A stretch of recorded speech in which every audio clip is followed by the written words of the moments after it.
जय जिनेन्द्र सभी को। तो हम आ गए हैं 25 बोल के पार्ट 2 में। पार्ट 2 में हम क्या सीखने वाले हैं? दूसरा बोल। तो चलिए देखते हैं पार्ट 2। दूसरा बोल। तो दूसरे बोले जाति 5: एकेंद्रिय, बेंद्रिय, तेंद्रिय, चौरेंद्रिय, पंचेंद्रिय। अब ये लिया कहाँ से गया है? तो ये पन्ना वना सूत्र के 23वें पद उद्देशक दूसरे से लिया गया है। ठीक है, चलिए देखते हैं एक एक एकेंद्रीय, बेंद्रीय, तेंद्रीय, चौरेंद्रीय, पंचेंद्रीय को डिटेल में। चलिए, उससे पहले जाति किसे कहते हैं? जाति इंद्रियों के आधार पर जीवों के बनाए हुए समूह को जाति कहते हैं। For example, 5 senses, 3 senses, 2 senses, 1 senses. It's just like science. Science में हम कैसे पढ़ते हैं कि इस जीव के पास क्या, ये सिर्फ है ना, इसके पास सिर्फ बॉडी है। बॉडी के लिए क्या हो जाएगा? प्लांट्स, वाटर और ये सब। इन लोगों के पास सिर्फ क्या है? बॉडी है। ये लोग चल फिर नहीं सकते हैं, इनके पास सिर्फ बॉडी है। उसके बाद 2 senses में क्या आएगा? Body and lips. Okay, body and lips. तो लिप्स में क्या है? वो बोल सकते हैं। तो इस तरह के जीव क्या हो जाएंगे? 2 senses वाले। उसी तरह 3 senses वाले जिनके पास नोज भी होगा। उसके बाद 4 senses वाले जिनके पास आईज भी होगी। उसके बाद 5 senses वाले जिनके पास ईयर्स भी होंगे। ऐसे करके हम लोग जाति को डिफाइन करने वाले हैं हमारे इस 25 बोल में। ये बिल्कुल साइंस की तरह ही है। जिस तरह साइंस ने सेंसस को डिफाइन किया है, उसी तरह भगवान महावीर स्वामी ने हमको बता दिया है पहले से ही कि जाति क्या होती है। अर्थात समान इंद्रियों वाले समूहों को जाति कहते हैं। तो समान इंद्रियों वाले मतलब एक एक जिसके पास सिर्फ बॉडी है, उन लोगों को एक कैटेगरी में डिफाइन किया है। जिसके पास 2 सेंसेस है, उनको एक कैटेगरी में डिफाइन किया है। जिसके पास 3 सेंसेस है, उनको एक कैटेगरी में लिया गया है।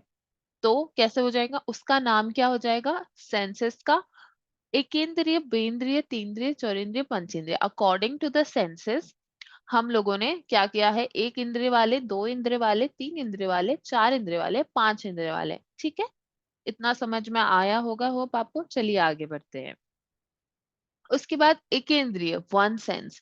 जैसा कि मैंने आपको बताया, एक इंद्रिय जिनके पास ओनली बॉडी है, जिनकी केवल एक स्पर्शन इंद्रिय ही होती है। तो हम इसको हमारे धार्मिक हिंदी में क्या कहेंगे? धार्मिक शब्द क्या हो जाएगा? स्पर्श इंद्रिय, यानी बॉडी, स्पर्श इंद्रिय। ऐसे जीव के समूह को एकेंद्रीय कहते हैं। ठीक है, एक इंद्रिय वाले। तो क्या क्या आ जाएगा? एक इंद्रिय में क्या क्या आ जाएगा? पृथ्वी, पृथ्वी यानी अर्थ, यानी मिट्टी, ऐसा भी कुछ भी कंटेंट। उसके बाद अपकाय। उसके बाद अपकाय यानी वाटर। तेउकाय, तेउकाय यानी फायर, अग्नि। उसके बाद वायुकाय, वायुकाय यानी एयर।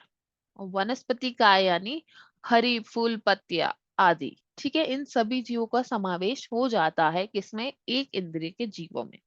चलिए, अब बात करते हैं 2 इंद्रिय वाले जीवों की। 2 इंद्रिय वाले जीव कौन होंगे? जिनके पास क्या होगा? बॉडी एंड लिप्स, यानी जिनके पास स्पर्शने इंद्रिय और रसना होगा। ये 2 इंद्रिया होगी। इन इंद्रियों के बारे में हम और आगे बढ़ेंगे कि क्या होता है, इनको टेक्निकल टर्म्स में क्या कहते हैं, स्पर्शन, रसनेन्द्रिय, घ्राणेन्द्रिय, हम आगे के बोलों में सीखने वाले हैं। ऐसे जीव को समूह को क्या कहेंगे? बेंद्रिय, जिनके पास क्या होगी? बॉडी एंड लिप्स, यानी स्पर्शना और रसना। ये 2 इंद्रिय के वाले जीवों को बोलेंगे बेंद्रिय। इसके एग्जाम्पल्स क्या हो जाएंगे? कृमि, लट, शंख, सीप, नारू, अलसिया आदि। ठीक है, आगे बढ़ते हैं। अब आते हैं 3 इंद्रिय वाले जीव। 3 इंद्रिय वाले जीव कौन होंगे? जिनके पास क्या होगा? स्पर्शना, रसना और ग्राणा, मतलब बॉडी, लिप्स एंड नोज। ठीक है, ये 3 इंद्रिय जिनके पास होंगे उनको कहेंगे हम तेंद्रिय। तो अब वो कौन से जीव है जिनके पास 3 इंद्रिया होती है, जिनको कैटेगरी में लिया गया है?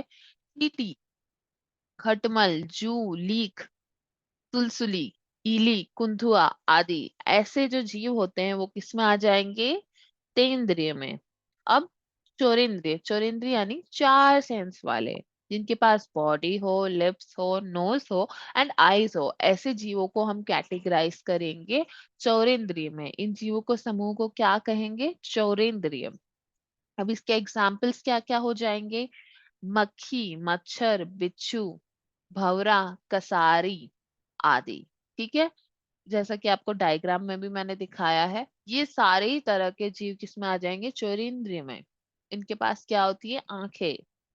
ठीक है, अभी नेक्स्ट पंचेंद्रिय। पंचेंद्रिय यानी 5 सेंसेस, सारे के सारे सेंसेस हमारे पास हो, उसको क्या कहेंगे, पंचेंद्रिय। जैसे जिनके पास स्पर्शनेंद्रिय, रसनेंद्रिय, घ्राणेंद्रिय, चक्षुएंद्रिय और श्रोतेंद्रिय, ये हम और आगे पढ़ेंगे।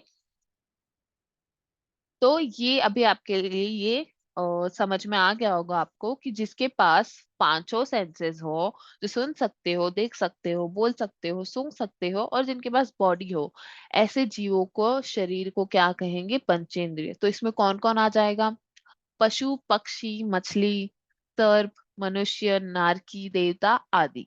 ठीक है, चलिए, आई होप आपको ये बोल समझ में आया होगा। मिलते हैं नेक्स्ट वीडियो में तीसरे बोल के साथ। धन्यवाद। जय जिनेन्द्र।